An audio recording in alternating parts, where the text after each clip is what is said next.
Good evening and welcome to the channel's studios here in London with your international news around the world in 5. Mass layoffs of US federal workers will begin within 2 days, the White House says, as lawmakers trade blame over the first government shutdown in almost 7 years. The shutdown began on Wednesday after Republicans and Democrats in Congress failed to agree a new spending plan before the midnight deadline. There is little sign of either side being willing to compromise, and a vote to end the shutdown failed just hours after it began. Still time for Democrats to pass this clean bipartisan bill that's sitting before them, and we encourage our Democrat colleagues to do that. Republicans control the Senate, the House, and the White House. They must have a plan to solve this. French soldiers have boarded an oil tanker believed to be part of Russia's shadow fleet, used to evade sanctions imposed because of the war in Ukraine. The Boracay left Russia last month and was off the coast of Denmark when unidentified drones forced the temporary closure of several airports last week. It has been anchored off western France for a few days. French President Emmanuel Macron said at an EU leaders' summit that the crew had committed serious offences, but did not elaborate. Kremlin spokesperson Dmitry Peskov said Russia had no knowledge of the vessel.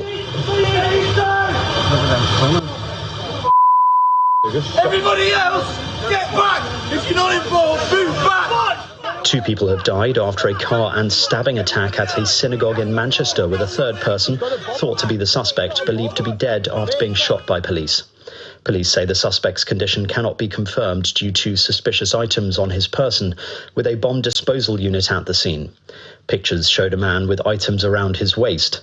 3 other members of the public are in a serious condition, with police saying a large number of people were worshipping at the synagogue on Yom Kippur, the holiest day in the Jewish calendar. The attack in Manchester this morning is absolutely shocking, and all of our thoughts are with those affected. I'm on my way back to London. When I arrive, I will chair an emergency COBRA meeting. I'm already able to say that additional police assets are being deployed to synagogues across the country, and we will do everything to keep our Jewish community safe. This is the Israeli Navy. You are approaching a blockaded zone. The Israeli Navy has intercepted boats carrying aid to Gaza and detained the activists aboard, including the Swedish climate campaigner Greta Thunberg. Israel's foreign ministry said several vessels that form part of the global Sumud flotilla had been safely stopped, and that those aboard were being transferred to an Israeli port. It added that the Navy had told vessels to change course as they were approaching an active combat zone.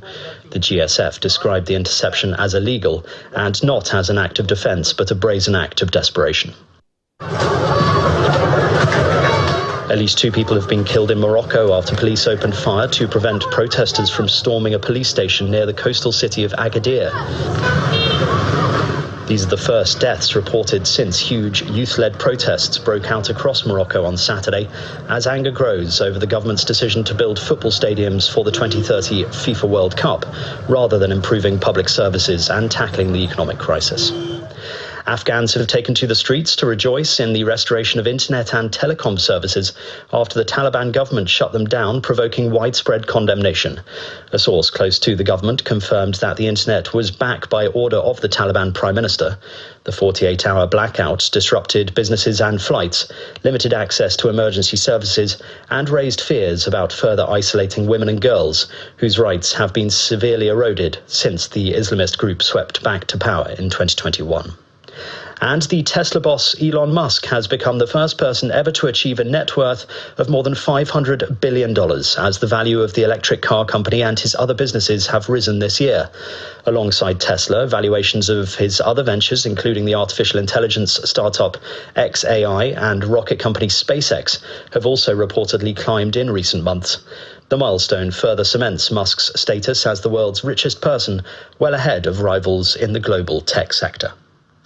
And that's your international news around the world in 5. Now back to the channel's studios in Lagos.